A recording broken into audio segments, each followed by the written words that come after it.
Welcome back to Beards and Brews. Hey, if you haven't already, hit those subscribe and follow buttons, and hit those notification sounds too. Not only does it help us out, but you'll know exactly when we have another one brewing. Fellas, it's going to be Sin City. Talking about some Mitt City, starring my boy fucking Mickey Rourke. We have Josh the Hitman Hartnett in here. Oh yeah, we briefly discussed it, between one another, and this cast is absolutely stacked. We talked about Mickey Rourke. There's Bruce Willis, Jessica Alba, Benicio del Toro, Rosario Dawson. I don't want to go through the whole thing, but there's fucking everybody in here. Rutger Hauer, Brittany Murphy, Elijah Wood. Rutger Hauer, I'm just like, damn, man, because I'm playing through his video game right now. I'm just like, dude, I need that hobo with a shotgun too, god damn it. Yes. That's a good one. But this was like a time when Bruce Willis was huge. Like, still huge. Because I remember this being like a Bruce Willis vehicle. Like, people were saying like, oh, he's back again. Yes, I think for this, he is cast perfectly. He doesn't have to do much besides glare, and it works really fucking well in this role. He gets to grab his chest a little bit. He gets to do all kinds of things. he just stumbles uphill a lot. He's not even acting at this point. Oh, no. But I do have to say, like, regardless of that, this should have been billed as, like, Mickey Rourke's return to something. Because I think he's the only one putting on, like, an actual performance. I'm not saying anybody's bad, but it just sounds like a lot of people are just spouting comic book lines. Mickey Rourke is, like, that dude. He is in it. He is in it, and he does a great job in this, honestly. Like, I think his segment, and this is kind of a movie just made up of little segments, his segment, in my opinion, is by far the best. It's where the whole movie, honestly, should have just focused, because I mentioned Bruce Willis, but as you said, with fucking Mickey Rourke, the first time I saw this, I didn't even know that was him inside the makeup. That's how different he looks. Yeah. But, man, the best way I guess I could liken it was Kevin Peter Hall for The Predator, where he made it seem like the creature came to life. He put so much animation into the way Marv moves, the way he looks, the way he talks, the way he even, like, gesticulates. It's fucking really cool to watch. Well, not just his physicality, just the way he's performing. Like, everybody kind of has that, like, stilted comic book, almost like transatlantic way of speaking. When Mickey Rourke is talking about how he is legitimately fucked up that the one thing that he thought that loved him had been killed, I was like, this dude is fucking revenge incarnate. Like, he's fucking anger personified. Yes, and he gets so mad that, like, he can't be killed by bullets. How many times do you think this man was shot? A lot. Oh, a ton. I mean, he also took, like, a Chrysler to the face, like, 5 fucking times in a row. I did like that it was, like, directly to the face, and he could just eat those. Absolutely. Well, there was that one time when he just, like, drop kicks through the windshield of a taxi cab and ends up just fine. He's just like, oh, okay, I'm just going to drive it. I mean, that even harkens back to when he literally burst out of his room and just sailed down, like, 30 flights of stairs. For those who don't know, this is a movie based on a graphic novel series by Frank Miller, and this film is extremely stylized. You are meant to know that this was a comic book. Which, to its credit, is one of the best things, but sometimes the worst thing. Yeah. Well, I'm interested to know which parts are the worst thing, in your opinion, here. Well, some of the effect shots are just, like, not as brilliant as the other ones, because the ones that shine the most, especially, like, when we're at the T-Rex park, fantastic cinematography and art direction, but you do get those areas where, like, you'll have people standing on rooftops that are clearly not real against the background night sky, which is also clearly not real. You know, it just seems like they're all in the same place, but they don't look like they were actually in the same place when they filmed it. That's not really something I noticed or paid attention to, but maybe if I rewatched it, it might break the glass and shatter all that imagery. Oh no, you took the wrong pill. Nope. No, I see what you're talking about, Eric, because I know, like, when the hookers are all up on the roof lining it, it did lack depth. It almost looked like it was just, well, lack of a better word, flat. It was very flat. Then again, it's probably one of those things where, like, Robert Rodriguez is just like, you know what? They're not even looking at the fucking sky. You see how many titties are around right now? Dude, okay, I have a note about this, so I want to discuss it. We're talking about the cinematography. We're talking about angles. How many times throughout this entire movie do you think you didn't see, exactly, do you think you didn't see an ass or a tit in the shot at, like, just the proper angle to still be in frame to distract you?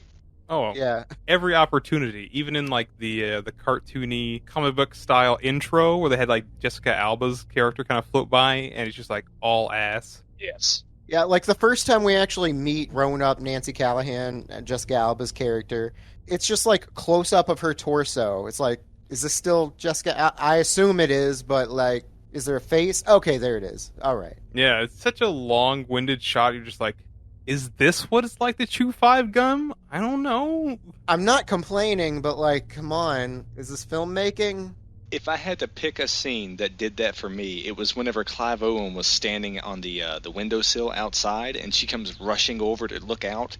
She's looking up and giving dialogue, but the 100%. camera is just boom, tits. Yep. Like the screen, the shot at that moment is just 3/4 of Brittany Murphy's cleavage. Which is probably like a quarter less than her contract said she could, put on screen. But here we are. All right, so we talked about the different segments. How many different segments is actually made? It's like 3 or 4 different segments, but we've got a couple that are connecting here. We've got the Bruce Willis segment, got the Marv segment with Mickey Rourke. What else do we got? The Clive Owen segment, and then we loop back again to the Bruce Willis segment. Is that what we have, or do we have more? This is definitely a Bruce Willis sandwich. Some people might be into that. Bruce Mac. But yeah, the first Bruce Willis one. So he's just like a hardened cop. And he's just like, man, my wife and my job. I gotta retire. My old ticker. But I gotta do this one last job. Yes. It's all very cliche, but it works. Yeah, his main little 2 weeks from retirement mission is to save little Nancy from who was going to, grow up to be the yellow bastard. So he saves this child basically from being, I guess, murdered and molested. Yeah. And gets betrayed by his partner, Michael Madsen, who then unloads on him with a paintball gun, thanks to the way the contrast is. I want to say one thing before we jump ahead in that idea. He saves a little girl from being a victim of pedophilia to then go on and sit in prison to then almost become the pedophile. I mean, there probably is a small argument that it might be grooming, but that's not his intent. Like, we had the whole discussion here with the missus, like, wait, how does this work? Like, it's clearly gross. We went through the whole thing. Yes. That was a big point of contention for me, because going back and watching this movie as an adult, I went, ew, she's trying to make out with Bruce Willis? No, he's like bad. He doesn't want this. And then he starts making out with her all hard, and I was like, oh, God, he does want this. I don't want this. Yeah, it's an odd moment, and you do have to kind of run the numbers in your head, like, are they going to do this? And like, if you've seen like movies like Old Boy, you also have that weird thing at the corner of your mind, like, oh no, this could be much worse. Yeah, I mean, Bruce Willis, he's another one. He takes some bullets too. Oh my god, it kind of got annoying how much he got shot, because like he would be making so much good ground towards his objective. It's just like, pap, I got shot in the arm. Oh, the old man's gotta die. And then even after that, he's like, he's got to dispose of the bad guy in this situation, as he's already been shot. He takes away his weapons, both of them, taking off the dick like he's a RoboCop or something. Oh, absolutely, dude. He blows John Connor away. It is nuts. Sans his, but nuts. I have a note that says Bruce Willis was shot, and then I have a comma, and it says, like a lot. And those are all caps. He's shot so many times. He is definitely just left for dead there by his ex-partner, but Nancy survives, and that's what's important. I feel like it'd be more important if Michael Madsen would just like dance in a little bit, stuck in the middle of you while you blew Bruce Willis away. Yes. Or it could have been a little nod when he later picks him up from the prison, like it's just on the radio. Oh, that'd have been good. Should have been it. I mean, Quentin Tarantino he did a guest director spot at some point in this, didn't he? So he was around. Yeah. I wouldn't even know which one it would be, or like where he helped. If I remember right, it's the Clive Owen scene, like where he's driving the car. That's it? Yeah, like I think I remember that being the scene from knowing that way back in the day. And there wasn't a single foot in frame. I don't know if I believe you. Yeah, you're right. I was thinking the same thing. I would have expected to see, Jessica Alba's toes at some point. Well, they did sneak Uma Thurman's nose onto Benicio del Toro. So, with the bad guy, quote-unquote, defeated, and Bruce Willis moving on and whatnot after being shot 50 fucking times, we cut to our, well, I'll say my boy. I'm sure everyone else is there too. Mr. Mitz himself, Marv. And his fucking shit is just from start to finish. Mwah. And I like how once they start with his, it no longer breaks back. It just stays focused on him fucking wrecking house. For sure. And there's like one running theme, which I don't know if is intentional or not, but there's a lot of chaotic good in this movie. And that's exactly what Marv is. This guy, he's just had a hard life, but he's accepted it. But like, the hard life is like written on his face. And when he gets that one little peek into like the greener grass on the other side, it just fucking changes him forever. Well, I feel like that's definitely a throwback to like the old school like noir Hollywood kind of thing. You had a lot of anti-heroes in those. Like they were really the film of the anti-hero, and this is definitely just like a throwback to that. I'll give you that, but I feel like choosing Mickey Rourke, a person who like legitimately also changed his face and everything, it gets like another second win from this movie. I feel like there's something like a little extra added layer of reality in there too. You want to talk about an added layer of reality? Think about this. They put this makeup on Mickey Rourke's face, to make him look uglier. They picked the ugliest guy in Hollywood, and they wanted to take that a step up. I mean, it's either that or Rob Schneider. There's not a whole lot of options. Yeah, I mean, you wouldn't really believe it if Rob Schneider jumps from a 10-story building and lands in the garbage. Like, that's where he'd already be. Oh, well, he is a stapler, so... But he did it in The Animal. Did he? I didn't see that. Did you see that? I did. I fucking did. Yeah. I watched it.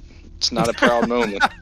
To me, he'll always just be Deuce Bigalow, male gigolo. And I quote, "That's a huge bitch."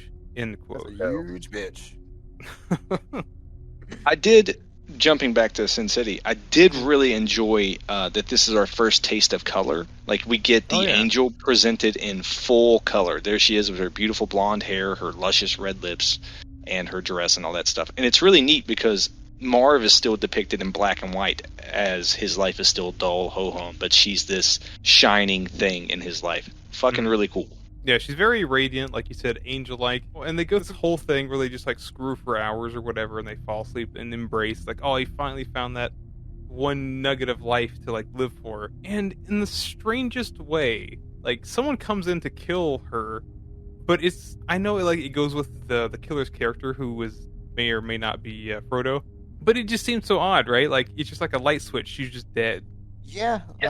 We don't really know how it happens. I don't know. Is she poisoned? How does this happen? We just know that old fucking Harry Potter standing over in the corner waiting on her.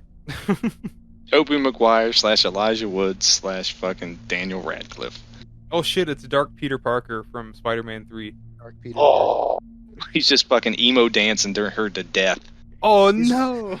He's just got his AirPods on back there. That's why he moves so quietly. He's just like moving along to some dashboard confessional or something.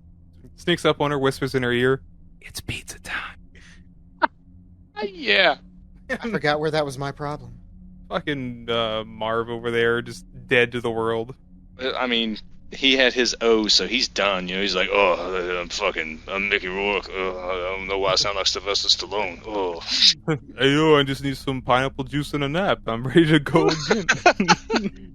But you mentioned that was our first little dose of color. We do get a few little spurts of color here or there. This is mostly in black and white, a very high contrast black and white, too. Yeah. So when you do get a little pop of color, a la Schindler's List, the little girl in the red dress, it really pops out.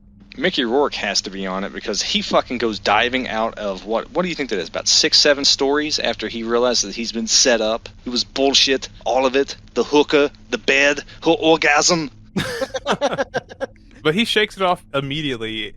Like, he just lands on the ground superhero style, and these cops or whatever start driving at him, and he's just like, I remember seeing that one episode of Venture Brothers. I got this. Yeah, for a split second, this movie is basically... What's that movie we did, the Indonesian flick? The Raid. Yeah, it's like that for like a minute. He's getting out, but for the meantime, he's just got to like toss some cops to the side and then jump in the river. Venture Brothers comment, because now I can only picture Marv as Brock Sampson.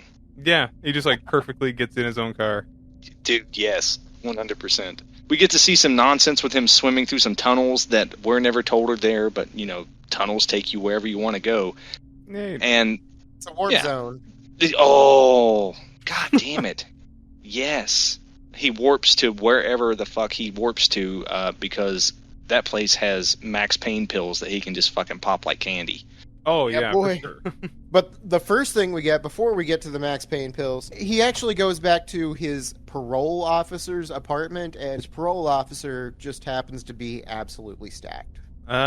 She's caught mid-sleep, so, she just has nothing on and all that. Man, I've lived with my wife since I was like 18, 19. And I'm telling you, she's like, I'm not sleeping topless. It's uncomfortable. But every one of these ladies with these top-tier titties is like, no, I must not support them. I must just let them breathe while I sleep, because if I didn't, how would they be so luscious? Yeah, okay, it might have been like a little mini argument, but I came to the conclusion, speaking with the missus, that since she was a cop, they were there for her protection, a la Machine Gun Jubblies. Back to you. God damn it. Well, what I have written down for this is Lucille, parole officer, good lord. Those are my notes. I mean, the fact that Mickey Rourke was talking Goldie up and down just how amazing she was, and just like looks her right in the fucking chest and just like, hey, yo, boss, can you help me out? It just didn't make any sense for a minute. No, I'm with you. He's like, I love strippers, I love hookers. What I don't love is this lady who is arguably, in my opinion, better looking than the lady I was just sleeping with. Yeah, but she's a dyke, and God knows why, because she could get any man that she wanted with a rack like that, right? His words, not mine. I didn't say any of that. Oh, okay. I didn't have no volumes. Oh, yeah. That's pretty much word for word what he says. Okay. Because in my head, I was like, I don't care about them titties. I just want them pills. That's the only reason I could figure like he wasn't doing something, and like at least smack him one. Just smacking it around with his mitt. Yes. Marv, stop it! Calm down. You're making my titty bloody. It starts getting specks of red on it. Oh no. Yeah. Oh shit! Just before fucking Charlie Brown sweater Frodo jumps through and starts scratching it up with his coke nails. Well, he was there the whole time, just like looking through the window. You see those little glasses. Oh, he's into it. Fucking voyeur Frodo is precious. No, he's just thinking about how much that titty makes him want a big old hunk of ham. It just cuts to him at the deli just weighing out some fucking ham. Alright, so Marv is like, alright, this is the last thing, there's not gonna be a judge anymore. You can't square this away with my parole officer, because that's you. Never mind, that's not the right line. I'm gonna go beat up some people and find out what happened to this hooker that I just banged. Yeah, but this is my favorite part in the whole movie. Not because it's particularly amazing, just because it's been living rent-free in the back of my head. So he gets all this fucking equipment to go out wherever he's doing, and like the last thing in his inventory is just his hands or his mitts. And I'm just thinking, after all this, that's the last thing he put in his satchel was just his hands, because it's now an inventory item. Yes, Dropping them down in there. It's on the quick equip wheel at the very bottom. So there's like the sword, the machine gun, the grenades, and then if you keep going, it's just my mitts. Yeah, and it also implies that they are legally deadly weapons. I mean, to be fair, he's got to add that to the list, because there are several people by the end of this movie who cannot add that to their inventory. Really, though. That's fair. That's fair. Let's just give Chan Man a hand. Oh. Just one. A mitt. I love the way that these... Okay, so whenever you were talking about the inventory, the way the camera is showing each thing is a lot of fun. But when it comes to his mitts, they come jutting in from top screen, palm facing the viewer, directly to the middle of the screen, big Frankenstein hands, all gray and gnarled. And he's just like, just gripping his fingers 3 times before they pull up and away again, like my mitts. Grip, grip, grip. They're just so goddamn strong. He every time he just moves them, he has to grunt. Yes, he's like, these strong hands. Thought I could keep her safe. Jeez. And the nothing. He's just at the grocery store grabbing at some vegetables. Broccoli. He's just popping grapes and melons. Yeah. Sir, please leave. Oh, sir, you don't have to go home, but please leave. So his step along this revenge tour is he goes to see the priest? Gets a little information from him and is like, all right, next stop's the farm, but I can't kill this guy yet because I don't know, I don't know. He might not be a real bad guy, just like a regular bad guy. But turns out he's an ultra bad guy, and unfortunately Mickey Rourke isn't leveled up enough to take him out. Like, just gets knocked the fuck out. And then we flash cut into Frodo's basement of doom or something like that. And we got the parole officer once again naked, this time in a corner. That's new. Oh, it was very Saw room. That's all I could think. I was like, oh shit, he wants to play a game. When he actually gets to the farm, he's got a guard dog, which might as well be a dire wolf. And he's just growling in his face. And he's like, this ain't meant for you, pup. And he just punches the dog in the face to knock him out. He's like, I'm not going to kill you, but you need to be asleep for a little bit. This is more of that chaotic good Eric was talking about. It's to show that Marv will fucking murder anybody, but that dog don't deserve it. Right. Yeah. It has the same energy of John Wayne knocking out a horse for no fucking reason. I don't think of John Wayne. I think who's the guy? Mongo. Oh yeah, Mongo from Blazing Saddles, yeah. which is a movie we will definitely cover, especially those hard R's.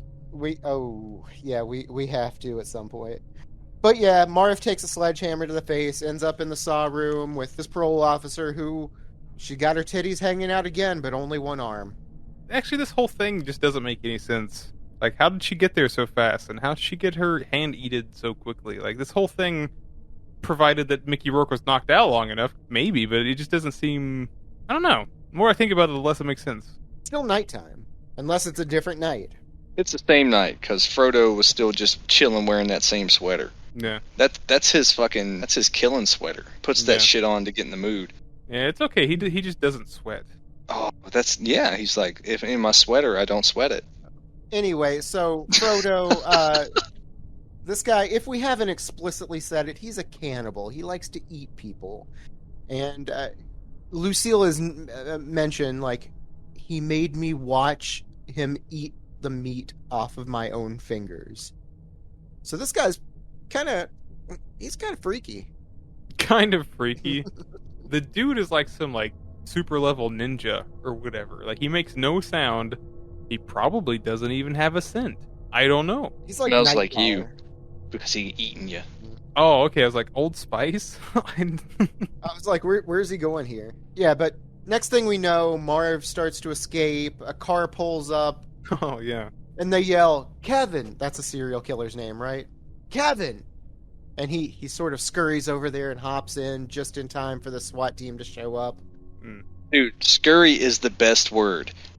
Kevin! Yes, master. He just fucking Igor runs off. But it's just so Southern Wrangler, get on! Get on! Get on! Come on! Come on! Now, whenever Marv breaks loose, because he's gonna... Again, I watched it without volume and I don't remember the lines very well. Why in the fuck does old girl just give herself up? I was very confused. It was some kind of betrayal moment because, she was kind of his handler. So, we'll just turn him in and, just be off the hook. She wouldn't have to deal with it. Just got my hand eaten off. So he just, handed him over just, to be a dick. Yeah, I didn't see it like that. She was saying, hey, he's unarmed. This is my guy. I'm his parole officer. Just don't kill him. But those are crooked cops, so they're going to kill him anyway. Oh, I thought she just kind of threw the keys at him. Just yeah, whatever. No. It wasn't anything like that. She was legitimately thinking okay, prison is better for him than being shot right now. Well, she might have taken away his gun, but he still got his mitts. And buddy, does he fucking use them? He goes on this fucking awesome tirade of just mitt handling, and whenever he gets a hold of that last guy, and you said they were cops or whatever, this guy looks like just straight hired thug with the tattoos on the face and whatnot. He just fucking Big Kahuna crushes his head like 1992 namesake. Crush. Ooh. Once this little beef gets settled, he heads to Old Town, which is where all the hookers are. That's the hooker town. Yes, Hookerton. Just past Horsville. He's going down to poke around, try and find some information on Goldie. See, why this might have happened, who would have had the outs for, that kind of thing. He gets captured real fucking easy, and I was like really confused because they're interrogating him, and he goes, I really like you sweet girls because you're hot, but I'm tired of these fucking ropes. And he just stood up, and the ropes fell away like limp noodle. And they're just like, you could have just gotten up us and fucking manhandled this whole time. And he's just like, yeah, I don't hit ladies, but I had to make my point because I'm so fucking badass. Have you seen my mitts? Yeah, that's pretty much exactly what he says. He like talks him down a little bit, was like, hey, I'm actually trying to find Goldie's killer, but also like, I don't need these ropes anymore. I could have fucking killed you anytime I wanted. That's actually a really good point, because he's just like, yeah, I'm here to find more information about Goldie. Also, Goldie ran me over like 40 fucking times. What's the deal with that? Also, she's standing right in front of me. What's going on there? You're dead, aren't you? Are you dead? Like, nuh-uh, we're about to team up and go fight fucking Frodo Baggins. Turns out, I'm her twin sister. Da-na-na, da-na-na. She's like, What's on her? Oh, no, it's fucking Austin Powers. yes. Oh, okay. Da-na-na, da-na-na. She's Rose Goldie. That's her name. It almost doesn't matter what her name is, because like we have this long dialogue where Mickey Rourke is just like, fuck, she looks just like her. I'm rock fucking hard. I gotta eat this cigarette real fast. She smells like Love's Baby Soft, which is kind of slutty, but also kind of trashy. I'm real into it. Oh, man. I did enjoy the fact that he's like, I don't hit a lady. And what's the first goddamn thing he does? He uses Rose Goldie to get back to Frodo. And he's like, see these mitts? And she's like, yeah. And she fucking clocks her one. Take a closer look. Yes. It's for the greater good. Like, he had to like sacrifice that moment for, the bigger picture. Is there something on my knuckle, sweetie? So this is when he actually goes out to get the supplies. He gets the rubber hose, the razor wire, gasoline, a hatchet, all that good stuff. And he's going back ready up to for that Burning farm. Man. Ready for Burning Man. Yeah. That's pretty good, yeah. He sets up all these like outside Home Alone traps around the farm and everything.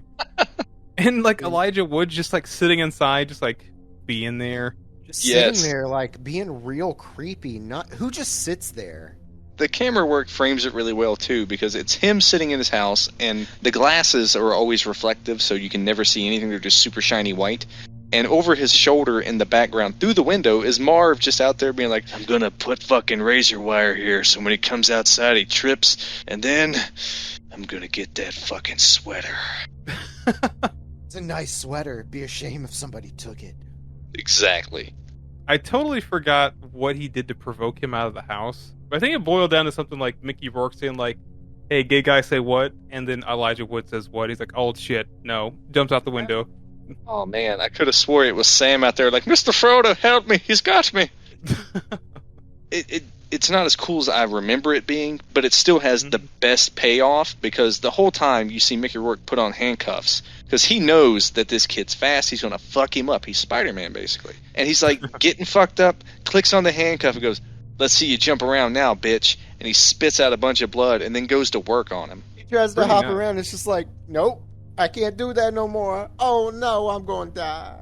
And this is like one of two really satisfying beatings in this movie, and that's kind of weird for me to say. But I was just like, yeah, man. The beating is something to really talking about, but it was like the weird torture afterwards, because he's got no arms, no legs, and the wolf that we saw him punch earlier is now his best friend and is eating Elijah Wood's legs, and Elijah Wood's just into it. There's actually like a little thing that comes back in another vignette where just like, the whole time Elijah Wood is getting eaten, like, he doesn't scream. And there's like a split second where Mickey Rourke is a little disappointed by it. Marv's taking all his fucking limbs and tossing the 3 into the tree. Oh, you did that good. What I've got today, 3 on the tree. This is a 4.8% blonde ale from Anaheim, California. This is from Bottle Logic. Haven't had one from them in a little bit. That nectarine is just enough to give you the idea that it's there. But overall, this is pretty great. I could drink a lot of them. You know who couldn't? Elijah Wood. Oh. Because they cut his fucking head off. And not only does he cut his head off, he delivers it to our good friend, Cardinal Rutger Hauer. Rutger Hauer. Yeah, he steals a cab and takes it down there to him. And this whole scene is so weird. Because, like, we do kind of find out, like, Elijah Wood's character is kind of, like, entangled with a bunch of, like, higher politics and stuff like that. what the fuck is the relationship between he and Rutger Hauer? Because like when he saw his head on the table, he like hugged it like it was his kid. Kiss on the cheekbone. It was either his son or his nephew. I thought it was like the choir boy type deal, and it was just being gross. No, it was either his son or his nephew. There's like the cardinal. There's a senator who is the cardinal's brother. I think this is his nephew, the cardinal's nephew. So this would have been the senator's son. I got him written down as Father McNasty. Father McNasty. That's going to be my wrestling name. Fuck. Gorgeous. Yeah, but Father McNasty is like, oh, you killed me, boy. Look what you did to him. He was beautiful. Fucking Mickey Rourke strangles him until you watch the life disappear from his eyes. Like tears in the rain. Yes! There it is. There is a quote that I love from this scene. He's like, eliminate me. Will that give you satisfaction? Killing? No. Everything up to the killing will be a gas. Such a good line. Yeah. Because like the way he says it, I'm just like, you know what? I believe that. Yeah. And, you know, it's all in black and white still, and you get those spurts of red from the blood just coming out. Very visually enticing. I like it a lot. But now he gets shot like 100 more times, patched up, beaten, tortured, and they're like, hey, you got a visitor. And he gets to snuggle with his girl whale one last time. Oh yeah, just the snuggle, you know, friend zone. Yes, she's like, look, my sister may have been into that shit, and I'm saying thank you, so you get one leg over the thigh. The driest conjugal visit of all time. Given his character, he's just like, it's okay. I got my mitts. Oh, yes. He's going to need him to strangulate his fucking Frankenwiener. Yeah. But you're right. He's sent to the electric chair just right after this. He gets him a steak, a beer, and as his last meal, you got another priest starting to tell him his last rites, and he's just like, hey, can we get a move on? I haven't got all day. They have to zap him like 2.5 times to finally get the job done. We were going to gas him again, but we figured it would just piss him off. Oh, yes. I'm telling you. Like in Bring It Back Mousetrap. Yeah. All right, so that's the end of Marv's section, at least for now. He pops up again a little bit later, but I don't know if that's in the... I guess that's in the past?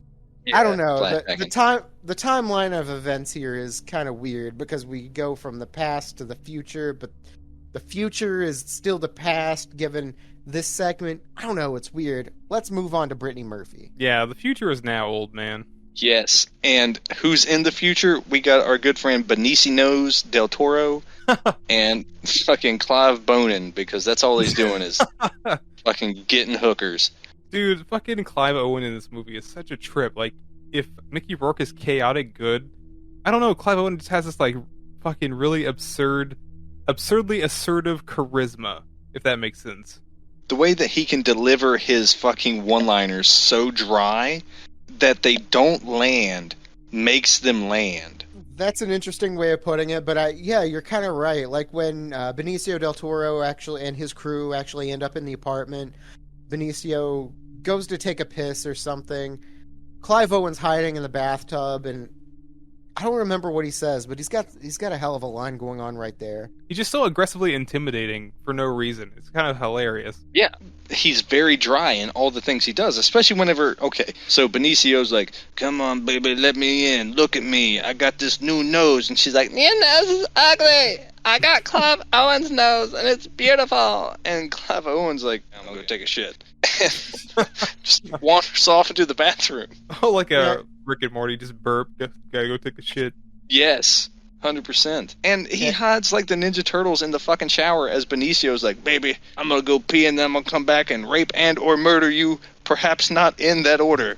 What's that, Mitch Hedberg? Oh, no. Yes. But he hops out and pulls like a straight razor on him while he's got his dick just dangling out. And he doesn't even use it. I would have loved to see Benicio del Toro's blood just sprayed all over the place, you know, red on the black and white walls. But no, he just tries to drown him in the toilet. I mean, it was a very almost Jason Statham-y moment where he's like, you should have fucking flushed, mate, and just like dunked his head in his own piss. Oh, shit. I couldn't hear that line. Did he really say that? Because if he did, that's pretty awesome. It was something like that. It's like, you're unlucky you didn't flush, and glub, glub, glub. This is another dude whose face gets dunked in the toilet. Like, this is happening. This is Swirly City. When you see, like, the camera go, I assume this was filmed in an actual toilet. I don't know. But you see his face, like, actually down swimming around in that pisser. And it's a really well-made shot. I'll say that. No, it's visually appealing for what it is. But did you guys notice the moment where, like, Clive Owen basically had to disappear for that to work? Like, I know, like, we see him later, like, outside the window on the ledge, but, like, he had to have just, like, teleported. Yeah. He's like, I'm strangling you. Now I have ran, like, dove out the window, caught the windowsill, pulled myself up, and dangled precariously for the next 5 minutes while you were outside Yosemite Sam shooting your guns rootin' tootin' style in the air. Speaking of dangling precariously, this is the scene we were talking about with Brittany Murphy's boobs, because that's what they are doing, just dangling precariously out the window. Yeah, after Benicio del Toro has to leave because he's all wet, and the way he shakes it off is hilarious. He's just like a kid. He's just like, I guess I got bullied, whatever. He leaves. What's her name comes out of the window. Is just like, Clive Owen, I gotta tell you something. I have no audio. Oh yeah. You couldn't hear it. So That's I was funny. just picturing Ghost Marv's titties, just floating up and smacking him around a little bit. I just wasn't paying attention very much during that. Like, I know it's talked about a little bit later, but during the scene, I didn't know. The next thing I know, he's going to Old Town, or was he already in Old Town? Yeah. Gonna go hang out with some hookers. Well, he had to double down. He got some. Now he has to get some. Yes. But this is not the place to get it. This place is ran by ninja hookers. Like, I have a lot of notes here, but I don't remember how they string together, honestly. Like, I know Alexis Bledel is telling Benicio del Toro to try the Alamo. Not the Amigo, because that's a joint. Well, Benicio del Toro, he goes there for some ass too. Tries to pick her up. She's not interested. That's right. That's what's going on. Yeah, he like pulls out his gun. Well, I mean, you gotta protect your own kind. They fucking murder him. Yeah, you got deadly little Miho upstairs with a swastika ninja star throwing at him. It's a Buddhist sign. It's a Buddhist sign. It's only a Buddhist sign if it's the other way, all right? That thing is universal. It can be rotated. It's not flat on paper. That is a swastika because the fucking edgy black lady is wearing iron crosses on her neck. Well, either way, Benicio del Toro finishes the scene without one of his mids. He's midless, and this is like the second movie in like a short span where a guy just loses his hand like that. Miho doesn't end there because she puts a katana through the other three guys' skulls, and then I don't know. This is just a cool scene. I love any scene with Miho in it. Well, there's that little bit of tension because like Brady couldn't hear. Is that he was a cop, and a little too late to do anything about that. Yeah. But it's nothing to lose your head over unless you are, in fact, Benicio, who fires a gun that's jammed, and it blows the slide back into his forehead, and they're like, oh, snaps, he to Poe. This is another fun line. She doesn't quite chop his head off. She makes him a Pez dispenser. Just turns him from an American into a Canadian. Oh, bravo, Nice. Good sir. Well, shit hit the fan, right? So like this is bad. Apparently they can lose their entire Terra Hori, or whatever you want to call it. Oreo? Just because they killed a cop on their territory, so it was like, okay, we gotta get rid of the body. So we have this like really long monologue between Clive Owen and dead Benicio del Toro. Oh yeah, that was kind of weird. I didn't know what they were saying, but I just took it. Yeah, I just took it as a lot of Benicio del Toro talking shit to him and basically calling him a failure. Maybe even belittling his penis here and there because why not?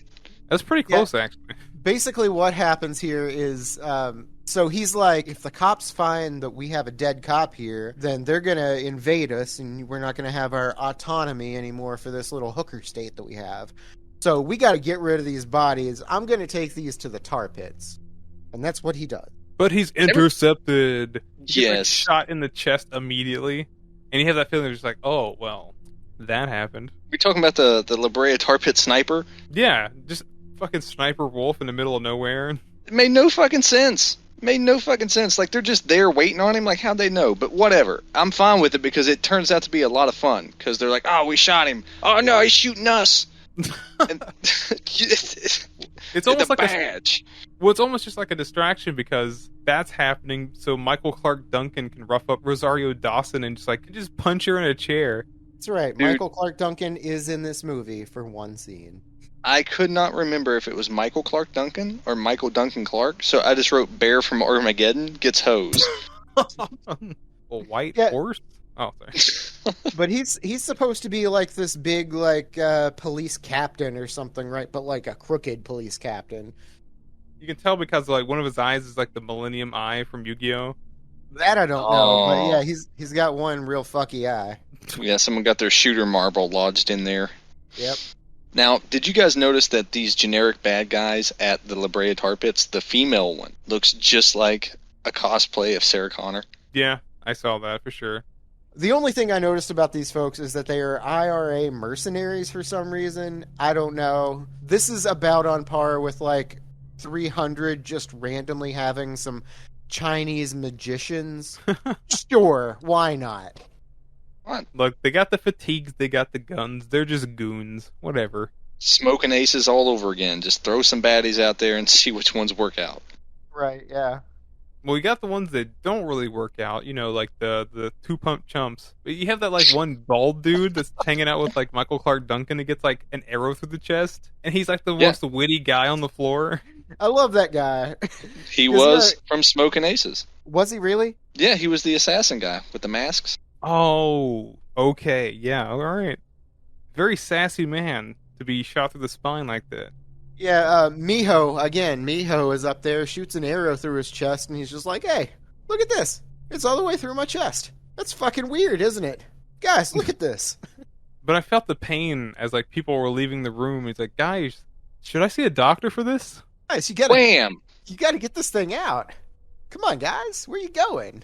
I feel like he should have stopped right there. He does get shot in the head, but like, I feel like he should have just left him in that room alone with the arrow. Yeah. Yes. I think that would have had much better payoff. Like, everyone's leaving, he's like, come on, guys, and he just stands there. Maybe you see him even in the shootout holding a gun, still with the arrow to his chest. That's brilliant, yeah. 100%. But we find out that there is a spy, sort of like a turncoat within the Old Town group of prostitutes. And like 2 minutes later, we find out who it is. It's Alexis Bledell's character. Just for some reason, she decides to be like the spy or the person that turns him in. Well, they made her an offer that she couldn't refuse, I guess. They threatened to kill her mom and all kinds of stuff. Tell everybody that she's a hooer. Oh. So she was just saving her own skin. That's her own words. I guess. They offer her that, but then they say, no, I changed my mind. We're going to kill you. That's because corruption is corruption. Oh, yeah, you're right. Meanwhile, we have our good friend Bear from Armageddon having his final showdown in the middle of the alley with Rosario Dawson and fucking Clive Owen. And they're like, hey, you lose. And he's like, I don't want to lose. And he's like, but you lose. And then they just shoot him. Again, 300. This is kind of like a narrow passageway that he's trying to lure the enemy into. Except instead of a phalanx, he's got Benicio del Toro's head with the mouth taped shut. Well, if I learned anything from Rush Hour 2, is that Jackie Chan had the bomb in his mouth. Okay. But no, you're absolutely right. Like, Michael Clark Duncan just gets mowed down immediately. We never see him again. We have to cut all the way back to Clive Owen drowning in the La Brea Tar Pits, giving, like, all the guy does is monologue. And I was getting fucking tired of it. Yeah, the big payoff of the hand coming down and, like, pulling him out's whatever, too. It's like, I guess. But we get all that lovely stuff with the Hooker ambush, and after that, I guess Hooker Town gets to live on, and we get to see our good boy Bruce Willis. Yeah, he's not dead. This is the final segment, is that right? I don't know. We go back and forth and then back again a little bit. Okay, so this is Bruce Willis 8 years later. Yes, now he's alleged pedophile Bruce Willis. In America, they call it pedophile. He's been grooming Nancy through letters for years. Yeah, so we find out he actually survived somehow. They took him back to like this hospital, and they removed all of his bullets. All 700 of them, or however many he had lodged in him. Yeah, and they've been keeping him alive, making sure his heart doesn't go out on him, and all this stuff, just so they can charge him with like rape and murder and all that. They're going to charge him for all the prostitutes and all of that too. Yeah. Going to lock him up and throw away the key. But here's the thing. So they keep him alive for whatever, 8 years. And like right at the end when he finally gives up and just gives in to demands of like him agreeing to all these charges, he's immediately let go. Yeah, so I didn't understand that. Does anybody understand that? Anybody at all? He was going to stay in prison forever, or he could basically be branded a rapist, molester, blah, blah, blah, and set free, which would ruin his name to the people, which meant the most to him. So then he was like, no, I'll fight it till the day I die. But now he got mailed a pinky promise that was supposed to be from Nancy. And he was like, I got to get out of here. I got to go save the child that I want to kind of maybe bang. But it was a trap. Wow, what a twist, guys. Yep, Nancy had a penis all along. Oh! No, that's what they mailed to him. Oh my god. Yes, that was her oversized clitoris. She's been fucking juicing. Well, okay, not to put that literally, but that's almost what Bruce Willis was sounding like when he laid his eyes on her after all these years. He was just like walking by like, God damn, why'd she have to grow up to be so damn sexy? Yeah, little haven't Nancy. Seen pussy in years. Nancy. Yeah, the skinny little Nancy Callahan. She grew up. She filled out. A little bit creepy there, Bruce. You were pushing 60 8 years ago, so now you're every bit of, what, mid-60s, and this girl's 19. Between the heart pills and the Cialis, he's got at least 5 minutes in him of pure action. Well, I mean, he uses it at like the last bit of the movie, so you're not wrong. So during all this time, there's a yellow bastard following him. I don't know if you guys noticed. This guy's yellow. The movie really wants you to know that he is different. To this day, I still refuse to call him the yellow bastard. That is Mustard Man, a woot doo. Mustard Man. A woot doo. Well, Mustard Man is super creepy. He's creeping around, following Bruce Willis. Turns out, like I said, it's all a trap. They get into this ridiculous fucking chase where like they're shooting at each other, clearly. Dangerous. And then Bruce Willis is hanging out the side of the car. He's just like, that stupid motherfucker. He's shooting so much. What you gotta do is be a complete target of yourself and take your time and shoot diligently. That's stupid. You gotta just shoot once. Protagonist. I take my time. I need to have 3 more minutes of screen time, and here it is. Look at me, struggling to hold up this hog leg. All right, so he gets him. You see the yellow blood. He's got yellow blood for some reason, but we see the yellow blood just squirt up. Dude. It's like a fine Dijon, but they got to go back and confirm the kill. Yeah, like I kind of get his train of thought, but like, they could have just been like halfway to like the next city. Unsin City. It's just one town over. But no, they look around, they're like, we didn't see this mustard trail leading back to the car we're about to get in, and they drive all the way home, where Bruce is like, oh my god, Nancy wants the D. I want to give her the D. I better go take a cold shower. Yeah. In the end, he does make the right decision. Like, it's tough. I get it. The man's been in prison.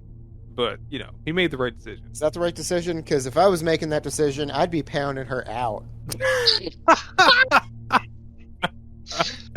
Oh, damn. Oh, shit. But yeah, he's in there having a shower, and suddenly it turns into a golden shower once the yellow bastard, Mr. Mustard himself, shows up. Oh, me and Mr. Mustard Man. Well, he's up to his no good mustard self. And, like, I understand that he knocks out Bruce Willis while he's in the shower, but, like, by himself, it seems kind of weird that he, like, lifted that whole man and just, like, tied him up. Well, he didn't. The plot behind it was she already had that rigged up. She was going to give him a BJ while he hung himself, David Carradine style. Oh, no. No. He just used what was available. That is now canon, by the way. I hear. I hear. Yeah, so he's strung up here on a noose, just like tiptoeing on a table.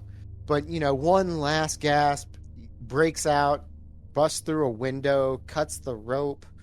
Don't remember exactly what happens after that. The next thing I have written down is Nick Offerman is in this? Yeah, he busts out the glass, gets himself down, and the 2 guys, since the yellow bastard wasn't going to kill him, sent to clean up are just like the baddies from Power Rangers. I was like, oh fuck, is that Bulk and Skull coming to get him? Oh, a couple putties. Yeah, he fucking coconuts their heads together, and then he's like, he's taking her to the farm. I gotta get there by running. And he starts running, and then he starts coughing. He's like, oh no, I got the tuberculosis, Dutch. Yeah, for sure. But the two goons, that's Nick Offerman, and the other guy looks... You cannot tell me that that's not Sam Rockwell. It might be listed as somebody else, but that guy looks exactly like Rockwell. Oh shit, maybe it's Sam Rockwell's clone from Moon or some shit. The other guy looked like Rikishi. He fucking did! I said that! I was like, since when does Ron Swanson look like Rikishi? But evidently he does in Sin City. Yes. But yeah, you're right. This is kind of how we wind down. We go to the farm and have some more fun. Bruce Willis gets shot to show that he's injured going in, so, this will probably be his last hurrah. We get a little bit of barn torture with some more titties in the shot while the yellow bastard, Mr. Mustard himself, is whipping it good. While he displays his new antique knife that he got from Sylvester Stallone's hit movie Cobra. Oh, Just nice. figured he got that at the flea market. That looks nice. Yeah, we all know the same guy's been selling the same knives for like 40 years. Yeah, dude. Oh, shit. And I don't know if this is the actual line in the movie because I didn't have the audio. But I swear to God, I remember it. And if I don't remember it, there's another line in another movie that is this line. He goes, "You can't even lift that cannon." No, that's it. Yeah, that's fine. Okay, so that's stuck with me since I've ever seen this movie the first fucking time. You can't even lift that cannon because he's like, ugh. Euphemism for his old dick not working. Yeah, but he plays a trick on him. So he's like, oh, I'm an old man. I'm going to have a heart attack for no discernible reason. And then fucking Mustard Man's just like, haha, got you. He's like Ric Flair last match faking a heart attack. Yep. He's like, guess what? Well, I'm not that old. Kind of old. But I'm not that dead yet. He reaches behind him and tears the gun that's taped to his back and shoots him in the head. And he's like, yippee-ki-yay, testicles, and rips those off, too. Dude, yippee-ki-yay, yellow fucker. This is the second most pleasant beating in this movie. It's just like everything that led to this, it just felt really satisfying. Yeah, we just end up with like a yellow puddle on the ground. Like the line that he had sounds more like a Mickey Rourke line. It's like, oh, when I was done, it was just like wet bone and blood. I was just like, what the fuck? They just busted the bottle of French's, bro. Come on. Oh. Back when the mustard used to come in glass. Yes. But now Nancy's free, and he's like, I'd love to pound that poon, but I'm about to die. And she's like, I guess I'll go home then? And he's like, all right, go be a lawyer or something. I saw some books with law in them. Yeah. And hey, thanks for the Ferrari, Pops. Yeah. No kidding. And he's like, there's only one way to save this. If I'm alive, I'm gonna fuck her. Boom! And fucking shoots himself. And so that's the end of the movie, and we get wrapped up with old girl from Hookertown meeting up with our good friend Josh the Hitman Hartnett to be assassinated next. Straight up, I did not remember this scene at all. Like the little closing scene. I thought the only scene we got at all from Josh Hartnett was the one at the very beginning. Yeah, me too. And I had it planned in my head to bring it up on the show. Yeah, this beginning shit makes no sense. Yeah, I remembered this because it always reminded me of his character in that Slevin Kalevra movie or whatever, Lucky Number Slevin. Oh, I forgot about that movie. Anyway, there is a sequel, evidently, that no one cares about. And that's fine, because you know what? Sin City by itself, it's pretty good. Like, it's kind of aged a little bit. You know, some of the effects kind of get stuck out for me. But you know what? This is still a good movie. It's a lot of fun. Some of the acting is really great, especially from Mickey Rourke. His whole segment is my absolute favorite. Yeah, absolutely. It's a recommendation.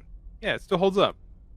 I enjoyed that there were no true happy endings for the entire movie. You get more of life sucks, but you can survive endings. It's a fun, stylish watch with a lot of great delivery in it. A lot more pros than cons. Check it out. Honestly, I remember really liking this movie when it came out, and it's been a long time since I've seen it. Watching it again, honestly, it holds up really well to me. I loved it this watch through. There are a few little things that I didn't remember being kind of the way that they were, but overall, the way it's stylized, the way it's shot, the acting, most of the dialogue is incredible. You mentioned Mickey Rourke does a great job. Benicio del Toro does a great job. There's a lot of great performances here. Honestly, this is great. I love it. Well, there you have it. That was Sin City. If you have any strong feelings about the show or the movie, leave it in the comment section below. Make sure you hit those like and subscribe buttons. Be sure to bash the bell icon too. Bash that up so you don't miss what we got brewing up next. Follow us on social media. We got Instagram, Facebook, Reddit, Twitter. We're all over the place, y'all. You can find us anywhere podcasts are available.